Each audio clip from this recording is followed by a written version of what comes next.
Algumas pessoas sempre sabem onde encontrar você, quando precisam de ajuda, quando precisam de dinheiro, quando precisam de um conselho, de alguém para ouvi-las, ou de uma pessoa disposta a resolver aquilo que elas mesmas não querem enfrentar. Enquanto você está disponível, enquanto responde rapidamente, enquanto aceita mudar seus planos, essas pessoas parecem gostar muito de você. Mas experimente dizer não uma única vez. Experimente dizer: hoje eu não posso. Desta vez você precisará resolver isso. Eu não consigo assumir mais essa responsabilidade. É nesse momento que algumas relações começam a mudar. A pessoa que elogiava sua bondade passa a chamá-lo de egoísta. A pessoa que dizia admirar você começa a questionar seu caráter. A pessoa que afirmava estar sempre ao seu lado desaparece, justamente porque você deixou de estar sempre à disposição dela. E então surge uma pergunta difícil: essa pessoa gostava realmente de você? Ou gostava apenas daquilo que você oferecia? Talvez você esteja cansado porque tenta atender às expectativas de todos.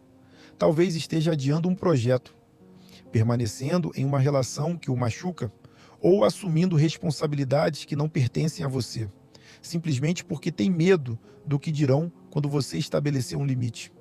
Mas existe algo que precisamos aprender: bondade não significa disponibilidade ilimitada. E foi o próprio Jesus quem nos mostrou isso. Jesus amava as pessoas, ele acolhia os rejeitados, alimentava os famintos, curava os doentes, escutava aqueles que ninguém queria escutar. Mas Jesus nunca permitiu que a necessidade das pessoas controlasse completamente sua agenda. Ele servia por amor, não por medo de ser rejeitado. E existe uma diferença profunda entre essas duas coisas. Em João, capítulo 6, Jesus havia realizado um grande milagre. Com poucos pães e peixes, uma multidão inteira foi alimentada. No dia seguinte, aquelas pessoas começaram a procurá-lo. Elas atravessaram o mar para encontrá-lo. Visto de fora, aquilo parecia maravilhoso. Uma multidão interessada em Jesus. Pessoas dispostas a percorrer uma grande distância para estar perto dele. Mas Jesus percebeu algo que ninguém mais parecia perceber. Ele enxergou a motivação escondida atrás daquela procura e disse: vocês estão me procurando não porque viram os sinais que fiz, mas porque comeram os pães e ficaram satisfeitos.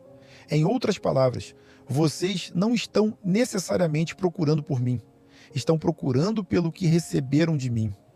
Essa palavra continua desconfortavelmente atual, porque nem toda procura significa amor, nem toda proximidade significa compromisso. Nem toda demonstração de afeto significa que existe uma relação verdadeira. Algumas pessoas sentem falta de você. Outras sentem falta daquilo que você fazia por elas. Algumas querem sua presença.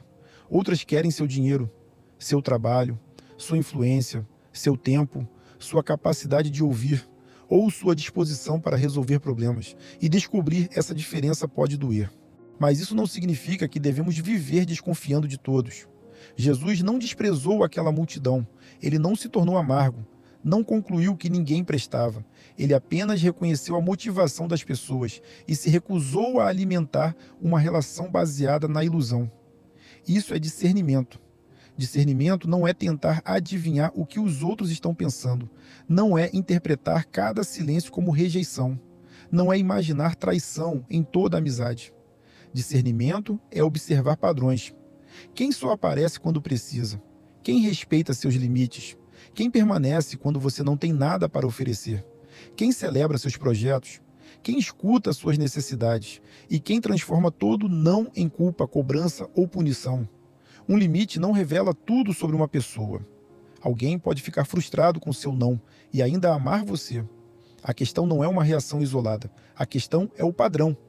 Quando você explica seu limite, a pessoa procura compreendê-lo ou tenta derrubá-lo. Ela respeita sua decisão ou começa a atacá-lo até que você ceda. Em outro momento, narrado no primeiro capítulo de Marcos, Jesus se levantou muito cedo e foi para um lugar deserto a fim de orar. Os discípulos começaram a procurá-lo. Quando finalmente o encontraram, disseram: todos estão te procurando. Essa frase carregava pressão. Havia uma multidão esperando. Havia pessoas com problemas reais, havia necessidades legítimas. Jesus poderia ter voltado imediatamente. Afinal, todos o queriam ali, mas sua resposta foi diferente. Vamos para outro lugar, para os povoados vizinhos, para que também lá eu pregue. Foi para isso que eu vim. Jesus sabia que uma necessidade existente não era automaticamente uma missão entregue a ele naquele momento.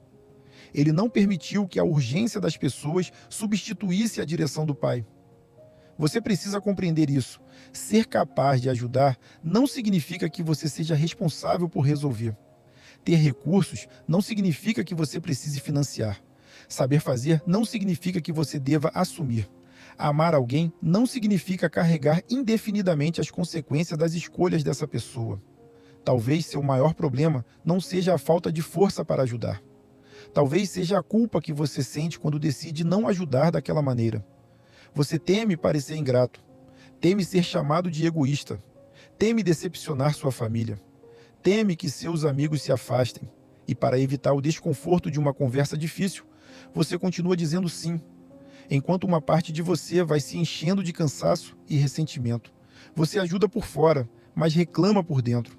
Você permanece disponível, mas já não consegue servir com alegria. Você diz que está tudo bem, quando na verdade está ultrapassando seus próprios limites. Isso não é saudável para você. E também não é bom para outra pessoa. Moisés precisou aprender essa lição. Depois que o povo de Israel saiu do Egito, inúmeras pessoas começaram a procurá-lo para resolver seus conflitos. Desde a manhã até a noite, Moisés permanecia sentado ouvindo os problemas do povo. Ele tentava atender a todos. Talvez acreditasse que aquela era sua responsabilidade.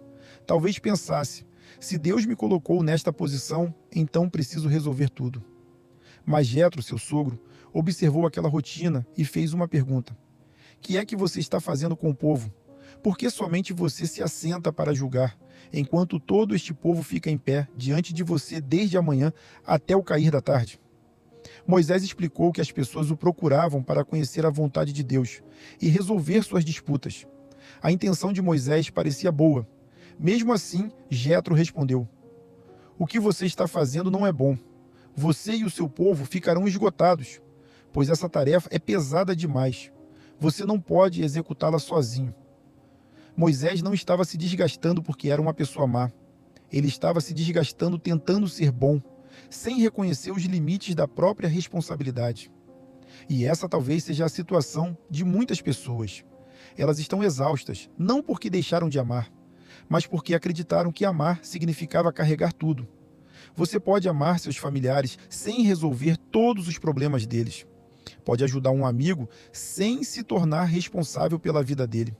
Pode ser dedicado no trabalho sem aceitar toda a tarefa que tentam colocar sobre você. Pode servir na igreja sem abandonar sua saúde, sua família e suas responsabilidades pessoais. A Bíblia diz que devemos levar os fardos pesados uns dos outros. Mas no mesmo capítulo, também afirma que cada pessoa deve levar a própria carga. Existem fardos que alguém não consegue carregar sozinho. Nesses momentos, o amor se aproxima e ajuda. Mas existem responsabilidades que pertencem à própria pessoa.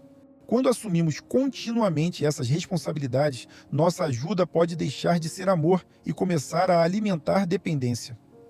Estabelecer limites não é abandonar pessoas. É definir como você pode ajudar sem destruir aquilo que Deus também confiou aos seus cuidados. Seu tempo importa. Sua saúde importa. Sua família importa. Sua vocação importa. Os projetos que você continua adiando também importam. Você não precisa abandonar sua vida para provar que tem um bom coração. Talvez você precise começar com uma conversa simples. Eu amo você, mas não posso continuar assumindo essa responsabilidade. Hoje eu não consigo ajudar. Posso fazer isto, mas não posso fazer aquilo. Entendo que você esteja decepcionado, mas minha decisão permanece. Não explique demais. Quando você apresenta 10 justificativas, pessoas manipuladoras tentam derrubar cada uma delas. Um limite não precisa ser agressivo, mas precisa ser claro. E depois de comunicá-lo, observe a resposta. Não provoque ninguém. Não transforme o não em um teste secreto. Não diga não apenas para descobrir quem ficará, mas preste atenção ao que acontece quando você deixa de oferecer acesso ilimitado. Pessoas maduras podem se frustrar, mas respeitam. Pessoas acostumadas a controlar insistem, culpam, ameaçam ou punem. Algumas talvez se afastem. E isso poderá doer, mas em certos casos, o afastamento não aconteceu porque você deixou de amar. Aconteceu porque a relação dependia da sua falta de limite. Jesus amou profundamente, mas não correspondeu a todas as expectativas. Ele serviu multidões, mas também se retirou para orar. Ele escutou pedidos, mas não permitiu que os pedidos definissem sua missão. Ele entregou a própria vida, mas não viveu tentando conquistar a aprovação. Por isso, não confunda amor com submissão emocional. Não confunda bondade com disponibilidade ilimitada. Não confunda culpa com responsabilidade. E não entregue o governo da sua vida à opinião de pessoas que não carregarão as consequências das suas decisões. Seu não precisa ser uma arma. Ele pode ser uma forma de verdade, uma maneira de proteger aquilo que Deus colocou sob sua responsabilidade, uma forma de permitir que outras pessoas amadureçam. E algumas vezes, uma maneira dolorosa, porém necessária, de descobrir quem respeita você e quem respeitava apenas aquilo que conseguia obter de você. Talvez durante muito tempo você tenha pensado que estabelecer limites faria de você uma pessoa menos amorosa. Mas Jesus mostrou que é possível amar profundamente, servir generosamente e ainda assim não viver controlado pelas expectativas humanas. Talvez o limite que você precisa estabelecer não seja contra alguém. Talvez seja a favor daquilo que Deus está chamando você para preservar. Sua paz, sua família, sua saúde, sua missão e a pessoa que você está se tornando. Se esta reflexão descreveu algo que você está vivendo, escreva nos comentários. Preciso aprender a dizer não sem deixar de amar. E compartilhe este vídeo com alguém que está tentando carregar sozinho responsabilidades que nunca deveria ter assumido. Porque ajudar é uma expressão de amor. Mas saber até onde podemos ir também é sabedoria.